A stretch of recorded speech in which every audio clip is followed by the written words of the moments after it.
Doctor साहब, वज़ीर-ए-आज़म शहबाज शरीफ साहब ने दौरा सऊदी अरब के दौरान वली अहद से मुलाकात की है, जिसमें दोनों रहनुमाओं ने खित्ते में अमन के लिए मिलकर काम करने पर इतफाक किया है। बहुत अच्छी जी मुलाकात जी। और आर्मी चीफ भी थे वहाँ पे और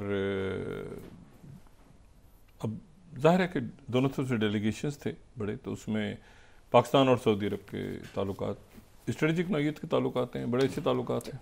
उसी दौरान ये बात सारी हुई है और जो बाकी मामला सारे जो जुड़े हुए हैं वो जुड़े हुए हैं खित्ते के मामला से, और कौन सा मुल्क कहाँ है, किस तरफ है, किस रुख पे उसने जाना है, ये एक कहते हैं ना कन्फ्यूजन और फॉग है, फॉग ऑफ वॉर कह लें उसको, या तो उसमें जो है वो किसने किसको क्या मैसेज दिया, किसने किसको क्या पैगाम दिया, दूसरा क्या समझा, दूसरा क्या नहीं समझ सका, इसके नतीजे में जो है वो जंगें, लड़ाइयाँ, अफरा तफरी हिजान वो बढ़ता जा रहा है, बढ़ता जा रहा है, बढ़ता जा रहा है। और एक बड़ी जंग की तरफ दोबारा दुनिया चली गई है। अमन की तरफ जाते जाते दोबारा एक लगता है कि बड़ी जंग की तरफ चली गई है, या जंगों की तरफ चली गई है। वो जंगें आपस में किस तरह कनेक्ट होंगी, किस तरह कनेक्ट नहीं होगी, लेकिन हम उस फेज़ से गुजर रहे हैं जो कि एक अफरा तफरी जंगों का फेज़ है। और जो मशरिक़ वस्ता के नुमाइंदा ख़ुसूसी जो स्टीव विटकॉफ साहब थे, जो कि 2 जंग बंदियाँ एक साथ करवाने की कोशिश कर रहे थे, यानी यूक्रेन और रूस की, और उधर ही गज़ा का जो अमन मुआहदा था उसमें, वो दोनों मामलात इस वक्त उनके हाथ से निकल गए। यानी विटकॉफ साहब की जो कहानी है, दोनों कहानियाँ उनकी वो कहीं हवा में तहलील हो गई हैं, और उधर यूक्रेन और रशिया के दरमियान घुमसान की लड़ाई हो रही है इस वक्त।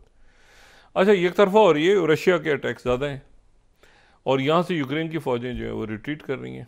उसकी वजह यह है कि कल जो गुफ्तगू हुई ज़ेलेंस्की और प्रेसिडेंट ट्रंप के दरमियान, उसके बाद जो प्रेसिडेंट ट्रंप ने मैसेज दिया वो इतना मीठा, इतना नफीस, इतना खूबसूरत उनका मैसेज जो है प्रेसिडेंट ट्रंप का, वो शायद ही उन्होंने जब से वो मसनद सदारत पे फाइज हुए हैं, तो जनाब ट्रंप ने इतने अच्छे अल्फाज में कभी भी कोई, अभी तक मैंने उनका इतना खूबसूरत नहीं देखा। ये जो मैसेज है ना, बहुत ही अच्छा। पहली स्लाइड देखें ना कि 1 घंटे की मेरी बात हुई है ज़ेलेंस्की से। अच्छा, अल्फाज का चुनाव पहले तो होता ना कि हेल्प ब्रेक आउट और ये और छड़ेंगे नहीं और इस टाइप का, तो ये जो है, अगर डोनाल्ड ट्रंप साहब का आप देखें ज़ेलेंस्की के से टेलीफोन की बात, वो कहते हैं एक बहुत अच्छी मेरी बातचीत हुई है। फर्स्ट स्लाइड अगर हम दिखा सकें, और तकरीबन 1 घंटा वो जारी रही। अल्फाज जैसे मोती हैं, मोती झड़ रहे हैं ट्रंप साहब के जो है ना मैसेज से। मच ऑफ द डिस्कशन जो था वो क्या था, वो उस कॉल के ऊपर बेस्ड था जो कल मेरी प्यूटिन से हुई थी। यानी ज़्यादातर गुफ्तगू वही थी जो कि प्यूटिन से उसको बात को आगे बढ़ाया, ताकि रशिया और यूक्रेन जो हैं वो अपनी रिक्वेस्ट और नीड्स पे आ सकें, और हम ट्रैक पे हैं। और अब मैं मार्को रूबियो से कहूँगा और NSA से कहूँगा कि वो अपने अपने पॉइंट्स दें। The statement will be put out shortly, वो अभी तक तो आई नहीं। अच्छा, बहरहाल तो अब देखिए कितना खूबसूरत, कितना अच्छा लग रहा है ना प्रेसिडेंट ट्रंप। ये प्रेसिडेंट ट्रंप की पर्सनैलिटी से मैच नहीं कर रहा, लेकिन ये जो है ना अचानक गुडी गुडी सारे अच्छा हो गया सारा। ये 3 हफ्ते पहले तो इनको जो कुछ हुआ था ओवल ऑफिस में ज़ेलेंस्की के साथ, वो भी एक तारीख लिखी गई थी जो ज़ेलेंस्की और प्रेसिडेंट ट्रंप के दरमियान जो कुछ हुआ था। 3 हफ्ते के बाद इनकी दोबारा बात हुई, और बात में उन्होंने कहा कि ज़्यादातर बात वही हुई सारी जो कि प्यूटिन से 1 रोज़ पहले मेरी बात हो चुकी है। अब मसला यहाँ पे एक अटका हुआ है कि ये क्या सीज़ फायर हुआ है या ये पार्शियल सीज़ फायर हुआ है।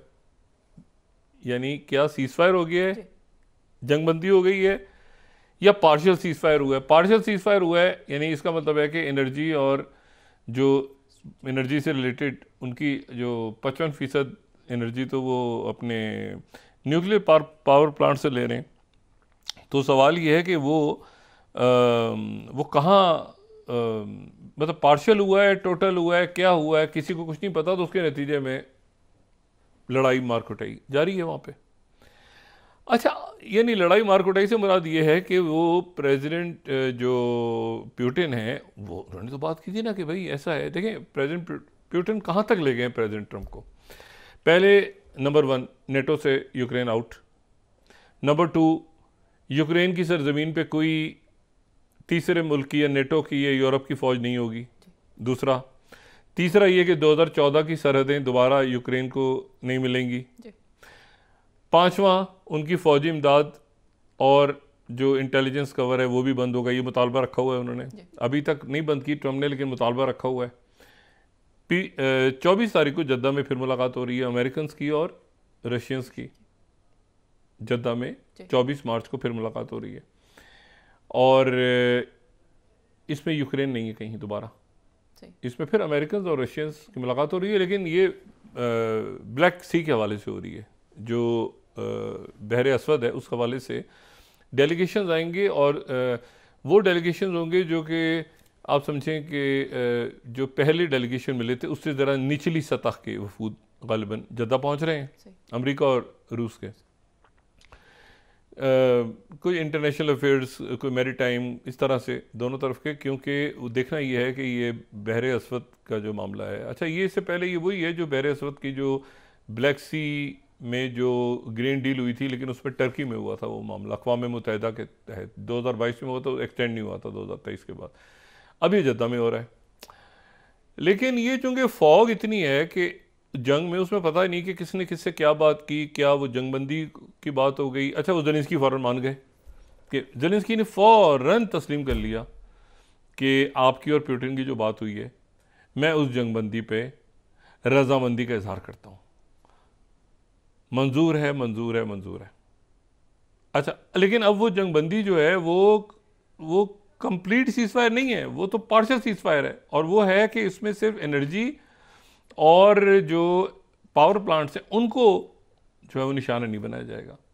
अभी जो बातचीत होती रही, तो उसका क्या तरीका निकले कि भाई ज़ेलेंस्की यूक्रेन के जो पावर प्लांट्स हैं उनको कैसे, उनकी हिफाजत कैसे होगी आगे, क्योंकि यूरोप की फ़ौज तो, नेटो की फ़ौज तो नहीं आ रही वहाँ, यूरोप की फ़ौज भी जाते हुए डरेगी कि क्या अभी मत्थे लगे हम पुतिन के।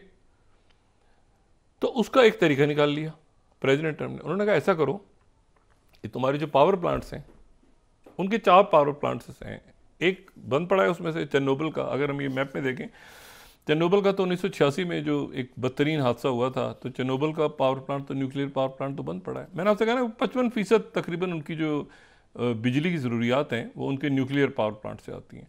न्यूक्लियर पावर प्लांट से सिर्फ न्यूक्लियर वेपन्स ही नहीं बनते, वो पुरअमन न्यूक्लियर पावर प्लांट्स भी होते हैं। अच्छा, तो न्यूक्लियर एनर्जी को लेते हैं, तो एक तो उनका चेरनोबिल का थर्ड हम देखें तो वो तो बंद पड़ा है, चेरनोबिल का जो नॉर्थ में है, वो तो 1986 में जब से वो हादसा पेश आया था, चेरनोबिल का बंद पड़ा है। अच्छा, एक जो है वो उनका दूसरा जो है वो, अगर हम बिल्कुल वेस्ट की तरफ देखें इस मैप में, तो वो है केमिस्टकाय, ठीक है ना, जो बिल्कुल लेफ्ट पे हमें नज़र आ रहा है, और एक फिर साउथ यूक्रेन में नज़र आ रहा है, एक ऊपर रिवनो छोटा सा एक है। अच्छा, और जो सबसे बड़ा है वो है जो कि बिल्कुल आपको साउथ में नज़र आ रहा है, ज़बोरिज़िस्का। अब ये जो पावर प्लांट है, ये वो पावर, ये यूरोप का सबसे बड़ा न्यूक्लियर पावर प्लांट है, यूरोप का। और ये दुनिया के जो 10 बड़े न्यूक्लियर पावर प्लांट्स हैं उनमें से एक ये पावर प्लांट है ज़बोरिज़िस्का का। तो अमेरिका ने कहा कि ऐसा है कि ये पावर प्लांट भी हमें दे दें, क्योंकि हम जब बैठे होंगे तो ज़ाहिर है रशिया हम पे तो अटैक नहीं करेगा ना, तो अपने पावर प्लांट्स भी आप हमें दे दें, रेयर अर्थ मिनरल्स भी दे दें, पावर प्लांट भी दे दें, फौज आपके पास होगी नहीं, सिक्योरिटी कवर कोई आपको चाहिए ही नहीं होगा। क्यों चाहिए होगा, क्यों अटैक करेंगे आपके पावर प्लांट्स में? बिजली आपको जाती रहेगी, पूरे मुल्क में बिजली बनती रहेगी। न्यूक्लियर तो नहीं बनाना आपने, न्यूक्लियर तो आपसे ले लिए गए थे जब आप सोवियत यूनियन से अलग हुए थे, तो न्यूक्लियर तो आपने वापस कर दिए थे उनको सारे वेपन्स। तो बाकी ये कि आपकी बिजली का मामला हो जाता है, इंफ्रास्ट्रक्चर तबाह हो जाता है। तो ऐसा है कि आप ये पावर प्लांट हमें दे दें। तो ज़ेलेंस्की से मान गए, उन्होंने कहा चलें आप पावर प्लांट। अच्छा, ये पावर प्लांट ऑलरेडी रशिया के ही कब्जे में है, 2022 से ही रशिया के ही पास है। यानी अब रशिया क्या वो अपना पावर प्लांट अमेरिका को देगा? भाई रशिया तो कह रहा है कि ये सारे ये जो पूरा इलाका है ज़बोरिज़िस्का का, ये रशिया के ही कब्जे में है। अगर आप मैप में देखें ना, तो ये वो रेड एरिया के अंदर आ रहा है। अगर हम मैप देखें तो ये पावर प्लांट जो है ये रेड एरिया में ही आ रहा है। थर्ड स्लाइड अगर हम दोबारा देखें तो ये तो उसी इलाके में आ रहा है जो कि रशिया के पास है। ये देख रहे हैं आप रेड नीचे, तो जो रेड उनके पास है तो वो उसको वो अच्छा ऊपर चेरनोबिल भी तो बहुत पड़ा है, वो भी खैर उनके पास चला गया, लेकिन ये इंपॉर्टेंट है कि ये भी उनके पास, वही तो जा चुका उनके पास, जबरदस्त किया गया। अच्छा अब ये जो पावर प्लांट है, अमेरिका कह रहा है कि ये आप हमें दे दें तो हम रशिया से रिक्वेस्ट करेंगे, फिर इसको हम रन किया करेंगे। और ऐसा है कि वो तो उन्होंने मान लिया, यूक्रेन ने इसलिए मान लिया कि वो पहले ही उनके पास नहीं है, और अगर जाएगा तो अमेरिका के पास जाएगा तो शायद बेहतरी हो जाए, वो रशिया के पास है, रशिया जब चाहे उनके इलेक्ट्रिक बिजली बंद कर दे पूरे मुल्क की। अब ये अजीब सूरत हाल हुई, ये भी सरेंडर हो गया। अब मसला ये है कि अब इसमें वो चूंकि सीजफायर नहीं हुआ, इन्होंने मान लिया कि सीजफायर पे मान गए, रशिया ये समझ रहा है, और रशिया से ये बात उन्होंने की है कि ये एनर्जी और इंफ्रास्ट्रक्चर को आपने हिट नहीं करना। तो रशिया मुस्तकिल वो जगहों पे कब्जे करता जा रहा है, और मैंने आपसे कहा ना इसमें मुझे ये गुमान है, हो सकता है ऐसा हो सकता है ना कि ओडेसा को ले जाएंगे, वो ओडेसा को ले जाएंगे तो ब्लैक सी हाथ से निकल जाएगा, और ब्लैक सी जब निकल जाएगा हाथ से या नहीं निकलने वाला होगा, तो इसीलिए ब्लैक सी के ऊपर मुलाकात हो रही है जद्दा के अंदर, क्योंकि फिर उसके बाद यूक्रेन जो है उसकी कोई स्ट्रेटेजिक जियो स्ट्रेटेजिक पोजीशन उसकी रहेगी नहीं यूक्रेन की। तो यूक्रेन अगर ब्लैक सी तक उसकी एक्सेस नहीं है, तो फिर वो जो ब्रेड बास्केट है पूरी दुनिया की, और वहाँ से जितना कुछ सामान आ रहा है, तो उसके लिए वो रशिया से रिक्वेस्ट करेगा कि भाई आप हमें इजाज़त दें बराए करम तो हम ब्लैक सी तक जा सकें। तो यूक्रेन जो है वो पूरी कोशिश है उसकी कि ओडेसा हाथ से ना निकले, जो बिल्कुल ब्लैक सी के साथ का बॉर्डर हम कई दफ़ा डिस्कस भी कर चुके हैं मैप में, लेकिन वो इतना थोड़ा सा इलाका रह गया है, इधर तो मोल्दोवा, इधर थोड़ा सा इलाका रह गया है कि वो अगर वहाँ तक वो पहुँच गया किसी तरह से। अब देखिए ना मोल्दोवा और जो रेड नज़र आ रहा है और जो मोल्दोवा नज़र आ रहा है, उसके दरमियान कितना थोड़ा सा इलाका यूक्रेन का ऐसा है जो कि रेड सी को टच कर रहा है, थोड़ा सा इलाका है मैप में, ठीक है। और इससे पहले वो सारे इलाके जो रशिया के पास चले गए हैं, ये रेड इलाके, ये यूक्रेन का हिस्सा थे। तो आप देखें यूक्रेन कितना ज़्यादा मौजूद था समंदरों के पास, क्रीमिया को भी लगा लें, ये सारा इलाका, ये क्रीमिया में ये था ना जो याल्ता कॉन्फ्रेंस यहीं हुई थी ना, याल्ता यहीं पे शहर है। अब जनाब ये पूरे इलाके जो हैं, ये सारे जो हैं, ये तो यूक्रेन के पास थे, कितना बड़ा बॉर्डर था यूक्रेन का ब्लैक सी के साथ, आप सोचें ये सारा रशिया के पास चला गया, इतना थोड़ा सा रह गया मैप में अगर देखें आप, तो ये चंद 100 किलोमीटर होगा, तो यहाँ से निकल गया, तो यूक्रेन के पास फिर ब्लैक सी नहीं है, फिर वो मोल्दोवा के पास जाए या रशिया के पास जाए, जो भी हो। तो ये अब इसके ऊपर मुज़ाकरात होने जा रहे हैं किसके, और उसमें भी यूक्रेन नहीं है, वो भी अमेरिका और रशिया के दरमियान होने जा रहे हैं जद्दा में। दरमियान में ज़ेलेंस्की जो हैं वो यूरोप का दौरा कर रहे हैं, तो आज वो कल फिनलैंड में थे, आज वो नॉर्वे में ओस्लो में, और वहाँ पर वो मुलाकातें कर रहे हैं लोगों से, और ब्रसल्स में आज यूरोप के रहनुमा बैठे हैं सारे, उनकी मीटिंग हुई है। और यूरोप के अंदर एक डिवीज़न है और बड़ी क्लैरिटी के साथ डिवीज़न है, और अब तो बहुत ज़्यादा आ गई है कि भाई पहली मरतबा वहाँ ये डिस्कशन हो रहा है कि क्या हम अपनी मईशत को बनाएं या हम यूक्रेन को पैसे दें। पहले तो ये था ना कोलिजन ऑफ विलिंग और ये सारा वो, लेकिन अब वो सब डब्बा हो गया। अब मसला ये है कि उनकी पब्लिक तो अब वो सोशल वेलफेयर स्टेट वो अपने लोगों के ऊपर खर्च करती है ना, मतलब है कि बच्चों को पढ़ाना, कॉलेजेस, सोशल सिक्योरिटी, सड़कें, टूरिज़्म, खूबसूरत। अब यूरोप में जाएं आपको बिल्कुल वो वहाँ पर कोई डिफेंस वाला मामला नज़र नहीं आता, सिक्योरिटी उनकी बड़ी ज़बरदस्त है, लेकिन यह है कि वो इतना ज़्यादा खर्च नहीं करते अपनी फ़ौजों के ऊपर जितना वो चाहते हैं कि अवाम पे खर्च हो। अब जनाब ये आ गई है टोपी सर पे कि रूस से जंग छिड़ी हुई है, तो कई मुल्क ऐसे हैं वो कह रहे हैं ताल्लुकात ठीक करो भाई, जैसे अमेरिका कर सकता है तो हम क्यों नहीं कर सकते। और यूरोप तो पहले G8 का हिस्सा था, वो हमारा हिस्सा था, ये वो तो जब ये नेटो ने आगे फैलना शुरू कर दिया, तो वरना तो ये बात तय हो गई थी कि यूरोप की जो ईस्टवर्ड एक्सपेंशन नेटो की नहीं होगी। कई मुल्क ये कह रहे हैं, कई मुल्क कह रहे हैं कि नहीं, ये तो हमें आगे ख़तरा है और हमें फ़ौज की तरफ जाना चाहिए हमें वो, लेकिन वाहिस्ता आहिस्ता आवाज़ें दम तोड़ रही हैं, क्योंकि अब अमेरिका ने बिल्कुल ही साइन ऑफ कर दी है यूरोप को, और डायरेक्ट रशिया के साथ बात हो रही है, ज़ेलेंस्की को भी साइन ऑफ कर दी है। उनके पावर प्लांट की हिफाजत भी उस सूरत में होगी जब अमेरिका लेगा, वरना तबाह हो जाए बेशक पावर प्लांट, ये रशिया ले जाए, तबाह क्यों करना है, रशिया के पास चला गया ना, बंद है इस वक्त, वहाँ से इलेक्ट्रिसिटी नहीं प्रोड्यूस हो रही, देखिए कि रशिया उसको रीस्टार्ट कर देगा, और अमेरिका कहेगा हमने तो आपसे कहा था इस पावर प्लांट के न्यूक्लियर पावर, अमेरिका को ज़रूरत नहीं है इसको न्यूक्लियर पावर प्लांट की, अमेरिका को ज़रूरत नहीं है, रशिया को भी शायद ज़रूरत नहीं है, लेकिन बहरहाल यूक्रेन को बहुत ज़रूरत है। अच्छा, तो पावर बंद पड़ा है तो रशिया की में तो एनर्जी का प्रॉब्लम नहीं है ना, तो वो जंग छिड़ेगी अगर वो उधर चला गया। उन्होंने कहा अच्छा हम रिक्वेस्ट करेंगे प्यूटिन से, हमें दे देंगे, तो लेकिन इस शर्त पे हम रिक्वेस्ट करेंगे प्यूटिन से कि प्यूटिन हमें चलाने देगा। प्यूटिन क्यों देगा भाई अमेरिकन को? प्यूटिन क्यों देगा? तो ये तो ऐसे ही बात बराए बात हो गई फ़ोन पे।